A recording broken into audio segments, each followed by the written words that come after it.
Serbisyo publiko. Aksyon Radio! Sa Bacolod, Aksyon! Aksyon Radio! Aksyon Radio! Yari ang mga nagapangunang balita sa syudad sa Bacolod kag probensya sang Negros Occidental. Mga balita lokal, nasyonal, sa Aksyon Balitang Bayan. Numero 1, Aksyon Balitang Bayan. Numero 1, two-time kapisanan ng mga broadcasters. Golden Dev nominee for Best Provincial Newscast. Aksyon Balitang Bayan. Numero 1. Aksyon Balitang Bayan. Numero 1. Kagkaroon ang inyo News Team.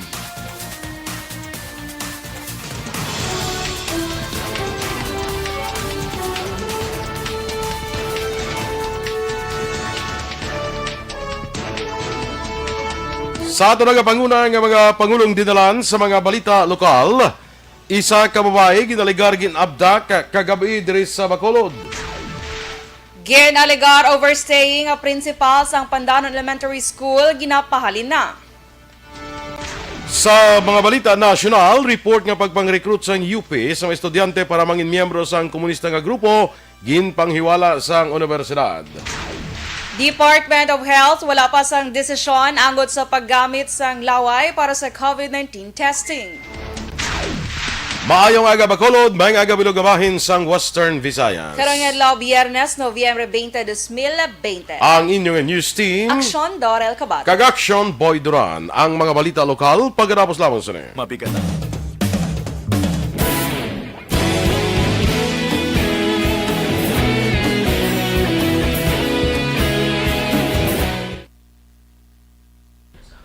Good morning liwat sa aton nga mga nagatanaw sa Facebook, no? Especially ang aton nga mga kaaksyon nga yara sa abroad, no? Good morning dira sa inyo, sa kay Marico Rizal Lee. Kumusta dang chimpo sa aton? Ati okay man lang diya subong niya sa aton dire. Dire sa Negros, sa Bacolod, sa Bagbago, okay lang wala problema. Maayong aga man sa kay Alex Montesa. Kay Vanessa Mayo, happy weekend to you all. Thursday pa lang dito iya sa Minnesota, no? Good morning sa imo Van. Sa kay Miss Heaven Heaven, Dodske Antonio Legaspi Villarosa Jr. Good morning man, aka sa imo dira Dodske, no? Sa kay migo naton Roberto Juanbol Gallo, good morning dira sa imo sa Las Vegas, Nevada. Mayang aga. Ginatamyaw man ang good morning, greet lang ko ng family Lumawag sa Andumanan, si Neftali Lumawag agdriman sa ila pamilya Tokero, kay papang niya Dennis watching live from Barangay Lalong, Calatrava. Good morning Giona Gion. Sa kay Sally Oki De Sousa, good morning man. Greet lang ang taga Sam Village sang maayong aga, no? Dira bala sa aton gali bala nga mga nagpadala sa ilang nga mga bulig, sa ilang nga mga donasyon para sa aton makauturan nga nabiktima sang sining nakaligad nga mga bagyo.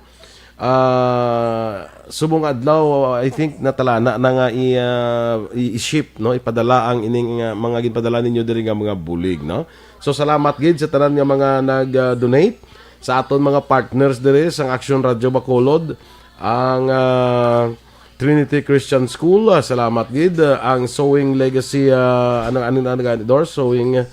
Legacy Movement Incorporated. Salamat man, no, kag sa tanan nga mga kuan sa tanan nga mga nag-donate, naghatag sa ila bulig para sa aton mga kauturan. Thank you very much. Action Boy, no? Wala ko na lang-expect Action Boy nga pagsakaw kag ginasang kaagahon.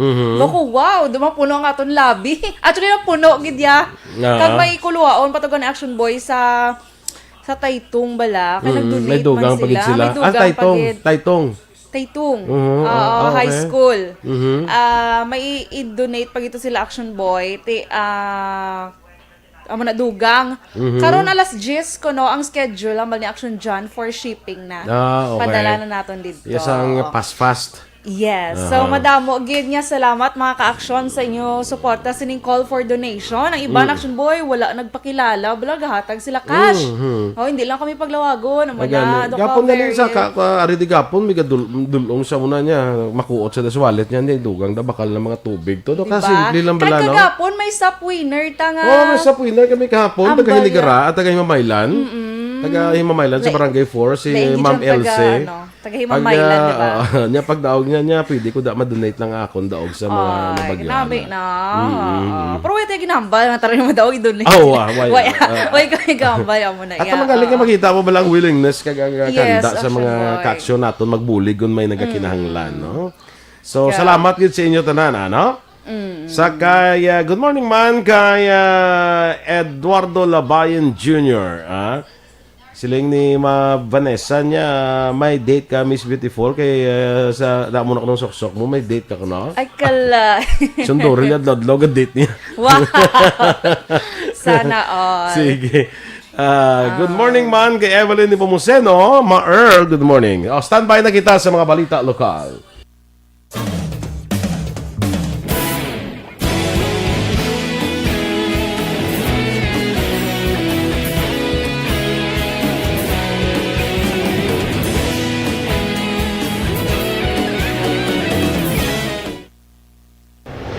Aksyon! Balitang Bayan, Numero 1.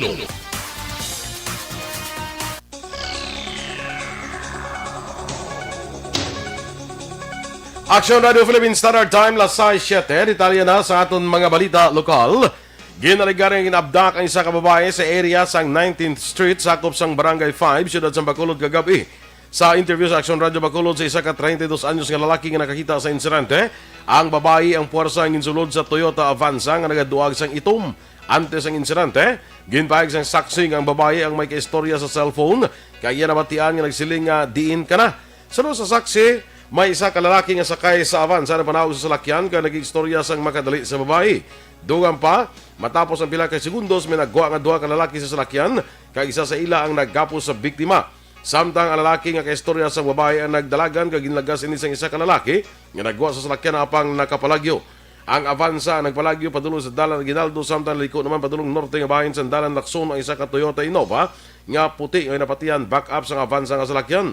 Sa pagdaragwa isang saksi, ang babae nagapagidaron sang 26 to 30 anyos, may nagataas sang 5'6", naka-short kag sleeveless nga bayo. Sa karon wala pa na blatter ng insidente sa Police Station 2. 126 ka mga alumni kag ginikanan nga mayara sang kabataan nga naga-eskwela sa Pandanon Elementary School sa banwas sang Don Salvador Benedicto ang nagpirma sang petisyon batok sa principal nga si Leia Kimba. Sa interview sa Aksyon Radio Bacolod, ginpahayag ni Lourdes Amit nagreklamo kag may apo nga nag-eskwela sa amo nga buluthuan. Ila ginareklamo nga overstaying na si Kimba sa buluthuan nga naglawig na sang 15 ka tuig sa iya nga posisyon. Suno kay Amit, ila man ginareklamo nga ginalegar hindi maabi-abiho ng principal sa mga ginikanan, hindi transparent kag apat na katuig nga wala nagapatigan sa General Assembly meeting. Ginihemplo ni Amit ang insidente nga ginalegar pagpamangkot sang isa ka ginikanan angot sa maintenance and other operating expenses o kon MOOE, pero ginalegar ginsabat sila sang principal nga hindi man sila makaintindi bangod iniya nakasulat sa English nga lengguwahe. Ginareklamo man sa mga nagpirma sa petisyon ang mga alamutan kag ginalegar korupsyon. Nagpangabay si Amit kay Kimba nga magsabat ini o kon magsaylo sa iban nga eskwelahan. Ang petisyon suno kay Amit ang ilagin padala sa Division Office sa Department of Education kag may plano man sila nga ipasaka ini sa Ombudsman. Nagatinguha sa karon ng Aksyon Radio Bacolod para makuhaan sang bahin si Kimba ka nagapabilin nga bukas ang istasyon para iniya makasabat sa mga alegasyon. Hindi siya maabi-abihon sa mga tao, sa mga ginikanan magadto da kung anong kinaulan sa ginikanan da kaya dapat tendency nga tiga niya pa hindi nakambal kaya adlok sa iya mangkot sa parte sa MOOE na kung ano ina siya ging kumpas siya pa ang papel sa magsilinga kung i-explicar ko ni sa inyo hindi ko ni gadyapon ma-explicar sa inyo kay ini hindi man dyapon kamo makahangop kay ini in English ini. Kabahin sang pahayag ni Lourdes Amit isa sa tagreklamo. Samtang nagapatigayon na sa investigasyon ang Division Office ng Department of Education sa Negros Occidental angot sa maligasyon batok sa principal sang Pandanon Elementary School nga si Leia Kimba. Ginapahayag ni Ayan Arnay, spokesman sang DepEd Negros Occidental, nga ang inquiry nagatuyo nga may baluan kung matuod ang mga aligasyon nga nasaad sa petisyon sa mga ginikanan. Ginpaatag ni Arnay ang isa ka school head ang nagalawig lang kuntan isang 5 ka tuig sa isa ka eskulahan apang mayara sang konsiderasyon ng iban ang nagalawig bangod si medical o health condition sang principal kay iban pa nga faktor depende sa desisyon sang superintendent. Sunod Arnaiz ang pondo para sa maintenance and other operating expenses, ang para sa balayran sa tubig, kuryente, repair, bayad sa gwardya ka iban pa.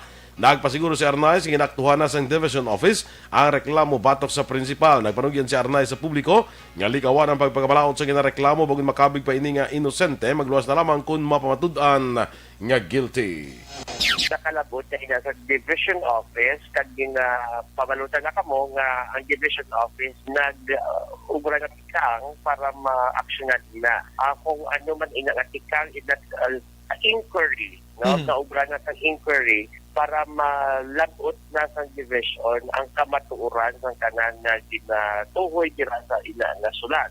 Ang kabahin sa pahayag ni Ayan Arnaiz, ang spokesman sa DepEd Negros Occidental.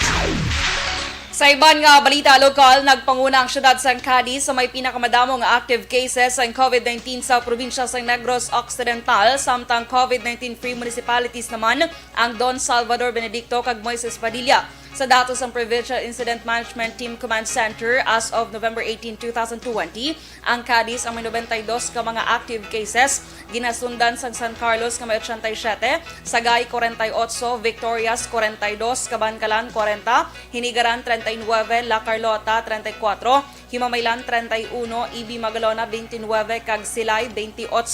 May pinakamadamo naman nga napatay ang Silay nga may naglambot sa 30, Talisay 21, San Carlos 19, Cadiz 14 kag Bago 13. Ang mga lugar nga wala sang naka-record nga napatay among Tuboso, Isabela, La Castellana, Candoni, Ilog, Pulupandan, Hinubaan, Don Salvador Benedicto kag Moises Padilla. May 102 kabago naman nga kaso sa COVID-19 sa Western Visayas kahapon nga adlaw Huwebes sa pinakauli nga case bulletin in paggawa sang DOH-6. Pinakamaramo nga kaso sa riyon ang narecord sa Negros Occidental nga may 34, Capiz nga may 22, Bacolod nga may 15, Iloilo 13 kag Iloilo City nga may 12. Ginreport sa DOH-6 ang 269 ka recoveries kag 2 ka bag-o nga manapatay. Ang Region 6 ang mayara na 18,727 ka total confirmed cases, 16,363 ang total recoveries, 1,866 ang active cases, kag 498 ang patay. Nabuhang ang tubig halin sa nagsira nga minahan sa Barangay San Jose, siyudad sang Sipalay, Negros Occidental. Sa interview sa Aksyon Radio Bacolod, ginpahayag ni punong Barangay Marlon Canillo Sr. Ini ang natabo mga alas 3 ng kagahon sa itong Martes, Nobyembre 17. Suno kay Canillo nga bangod sa mabaskog nga pag-ulan, nag-awas ang tubig halin sa pit mining kag nalapawan man ang mga materyales na gintabon o kon ginpunong sa kalog nga ginaagyan sang tubig pakadto sa talamnan. Ginklaro sang kapitan nga wala sang ginbilin nga halit sa propiedad ang among nga tragedya, bawod kapin 700 metros ang kalayoon sa mga panimalay halin sa minahan. Base sa pagbulubanta ni Canillo, ang pit mining nagadalom sa nga 285 metros kag nagasangkad sa masobra 30 hektarya. Inina ay kaduhang pagkabuhang sang tubig sa diin ang una nagluntad sang tuig 2019. Wala man delikado, sir. Ang pag-abot mo sang level sa sapa, o mauntat na masasang duwa, kay ang sinking namon, below sea level na mo. Oo. Kasi pag-abot na sa elevation sa suba, mas taplaraya ang flowing sa tubig. Oo. Pero why man, sir, kay ginpamalis ang ilgyo si Palay, gintabunan man lahing agaw. Kabagin sang pahayag ni Barangay San Jose, punong Barangay Marlon Canillo Sr. Mag-suporta naman ang Highway Patrol Group sa operasyon sa DPWH sa pag-usisa sa mga truck na nagakarga sang tubo nga nagaagi sa mga mayor nga dalanon sa probinsya. Sunod kay Police Captain Robelito Mariano, nakalambot na sa ila ahensya ang esod-asod nga aksidente sa mga national highways nga imbulbado ang tracking sang tubo. Bangod sa liwat nga magapag-iangot si Mariano sa DPWH, agud liwat magbantay sa mga national highway kag mausisa ang mga truck gamit ang portable weighing scale. Duman pa ni Mariano, ilaman na kung mag-issue man sila sang temporary operator's permit sa mga drivers nga nakakarga sang tubo nga sobra sa ila kapasidad. Abisuhan man ni Mariano ang mga drivers Nga tsikero ng ilang masalakyan, nakalakip ng goma, preno kay iban pa, agud malikaw sa disgrasya.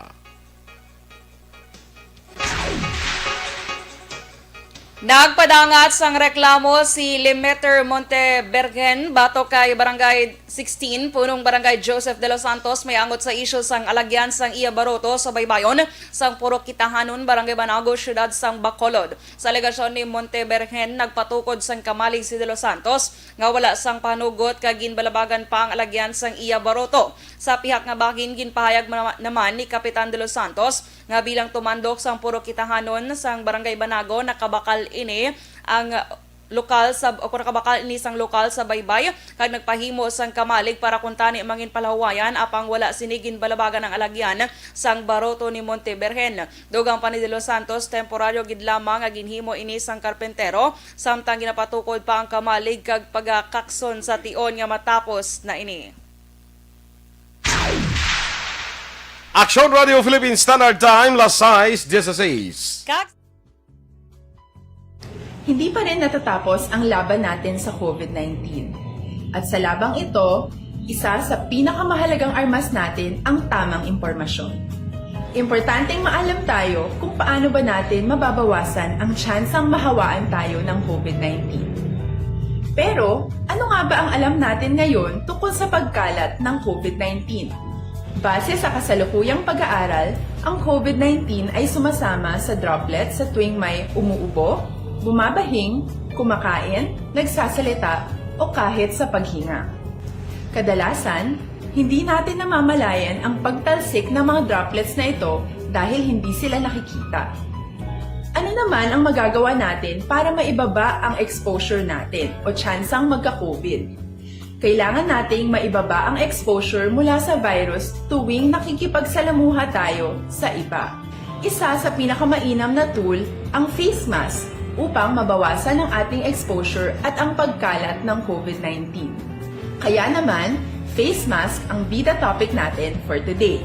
Binabawasan ng mask ang tsansang makahawa at makapanghawa tayo sa ibang tao.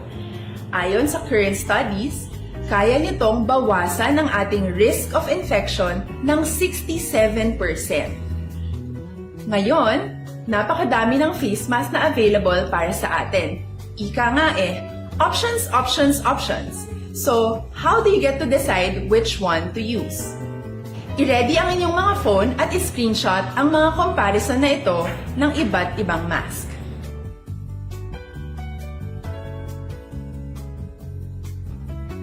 Ngayon, alam na natin na maaari tayong gumamit ng cloth mask. Alalahanin po na hindi pwedeng i-side A at side B ang cloth mask. Labhan ito araw-araw gamit ang maligamgam na tubig, detergent at bleach. Para naman po sa mga medical or surgical mask, tandaan na hindi ito maaaring i-recycle. Itapon na ito pag madumi na, basa na o gamit na. Samantala,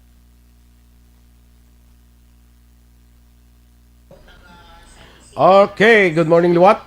Sakay tamiyang ko lang di anay si Weng Morales, gamayang aga. Sakay Remia Garcia, of course. Good morning sa imo. Kay Judenia Sarmiento Puig Lazaro, good morning man. Kay Binong 70 man sa gapong, ay pa nag-80. Ginapatamyaw ini kan Sir Doyanong nan ang bago PNP. Good morning. Rose Wenner dra sa Germany. Rose, may aga sa imo kag halong gid pirmi, no? Sakay Ma-Earl Rodalig Heto Henton. Good morning. Cory Vidaha, may aga man. Action boy araman si Bayan Eduardo Jr. Dra sa may Haro Iloilo, nagapamati sa siya. Iloilo ni siya ya? Good morning kuno sa kay my baby Laken, ang tatay Miguel.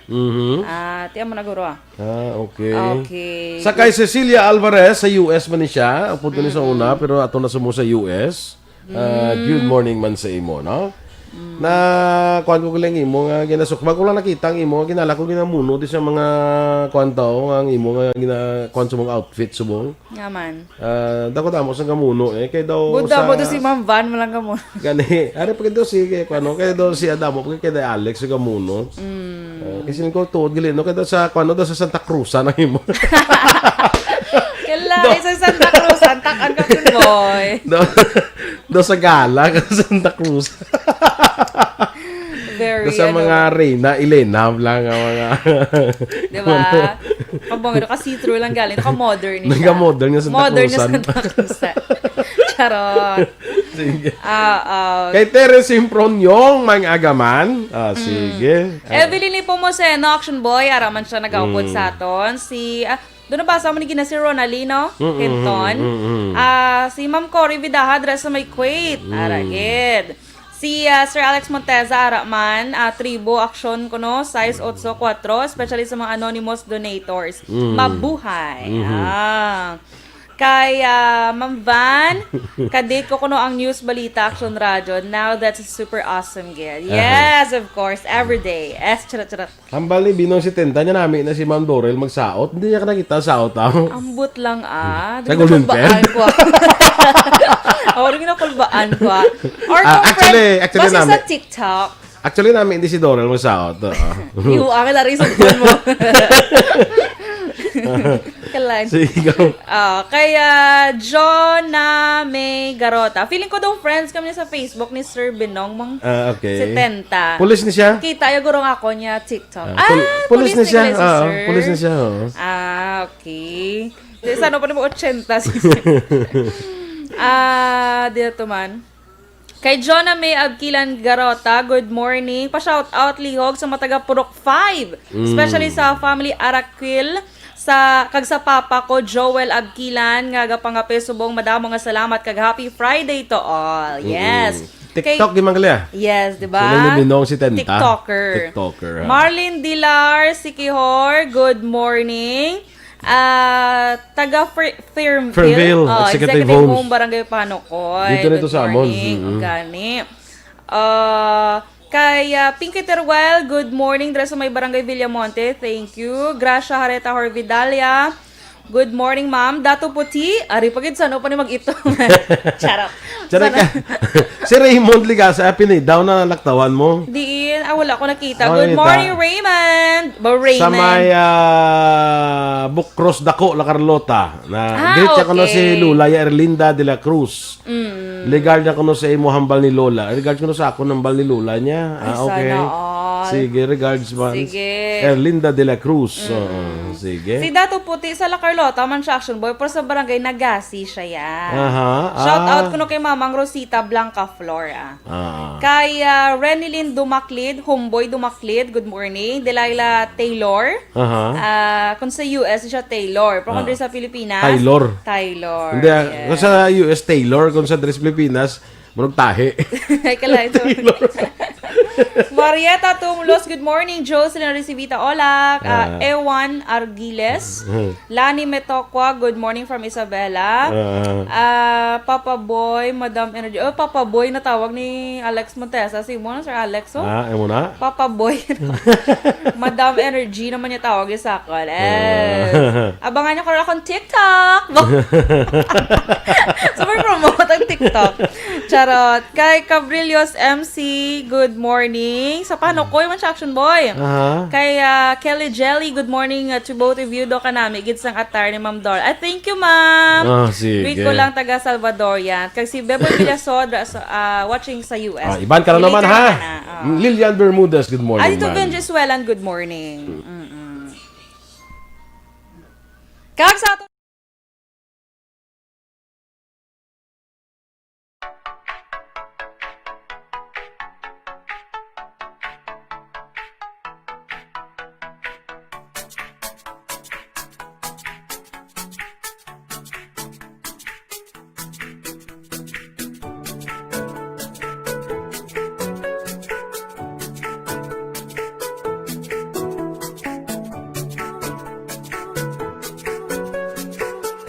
Aksyon!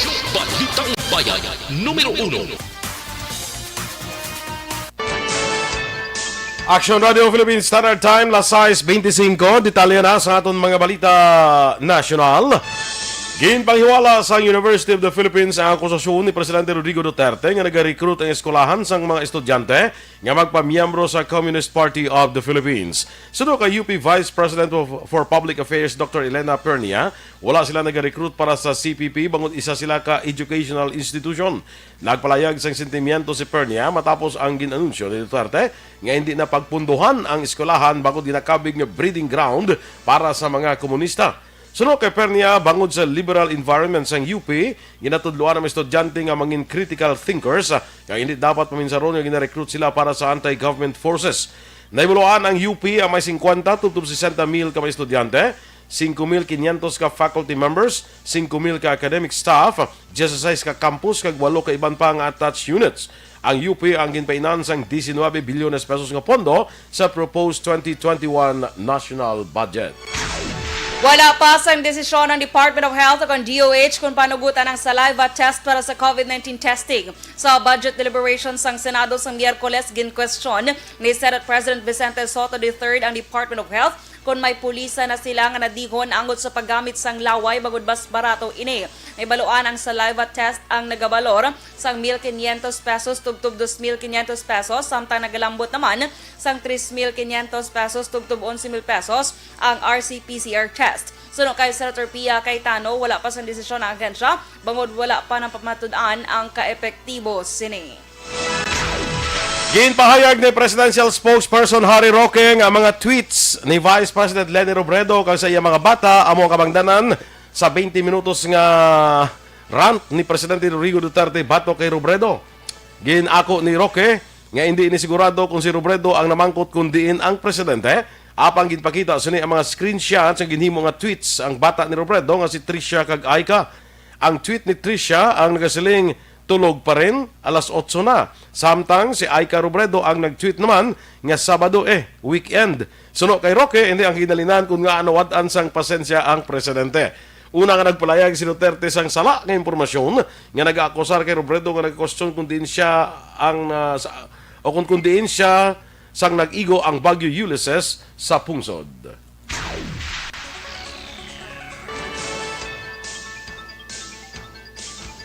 Mag-aabot sa bulan sa Disyembre ang 18 milyones pesos nga balor sa military equipment gikan sa United States. Suno kay Defense Secretary Delfin Lorenzana, ini ang ginistoryahan sa pagsinapol kaupan ng US Embassy Charge d'Affaires sa si John Law.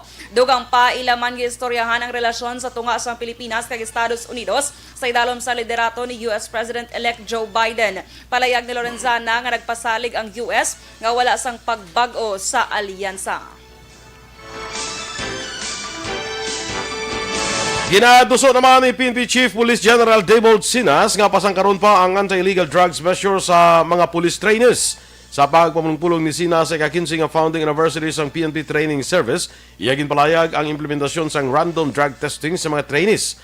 Nagpanumdum si Sinas sa mga police trainees nga ang illegal nga droga ang wala sang lugar sa PNP. Suno kay Sinas, nagalaw mini sa training sa mga trainees nga ilahang balon nga ginadilian ng droga, ginadilian ang pag-usar sa droga, ang paghatag proteksyon sa droga, kag pagpaton sa suhol gikan sa mga drug lords. Naka-record ang Marikina sa isa ka COVID-19 case matapos ang paglaslas ng Bagyo Ulysses nga nagresulta sa pagbaha sa lugar. Suno kay Mayor Marcelino Teodoro, ang pasyente isa ka 68 anyos nga lalaki nga evacuee kag karon naka-isolate na. Dugang pa ni Teodoro, prioridad nila nga makabangon sa halit sang bagyo ang parangubuyan sang tao kag hindi nila luyag nga magdugang sa ilang problema ang COVID-19. Suno sa alkalde, tanan nga himata kag close contact sang pasyente ang ginpaidaluman sa testing kag negatibo sa COVID-19. Aksyon Radio Philippines Standard Time, las 6:29. Inyo ginpamatian ang aton mga balita diri sa Aksyon, Balitang Bayan Numero 1. Standby na sa Aksyon Report, second portion. Upod kay Aksyon, Fred Salanga. Balikay kita sa aton dugang nga mga balita sa Aksyon Balita Morning Edition. Upod gyapon sa inyo News Team. Aksyon Dorel Kabat. Kag Aksyon Boy Duran. Una sa balita, una sa Aksyon, sa Bacolod Aksyon Radio.